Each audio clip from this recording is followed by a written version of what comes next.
Salam vatandaşlar. Benim Türkiye'de işlep yürən Türkmen rayetlarından ve Türkmenler internette görkezilyen yalı protest edilen yok. Yöne sürü aksaksız olmaz değil işi yalı.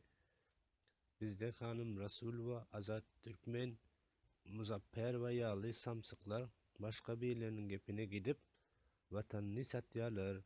Olar näme ediyenlerini düşünen oklar. Beyleki Türk'te işlep yürən Türkmenler men size yüzlenýän.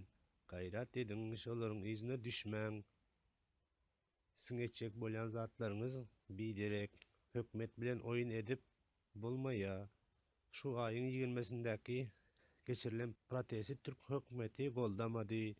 Görýäňizmi, hiç döwlet öz watanyna ikilik edýän raýatlary ýagşy görmeýär. Özüňize gowuja seredin, ol boluksyzyň izine düşüp adyňyzy garalap ýöremäň.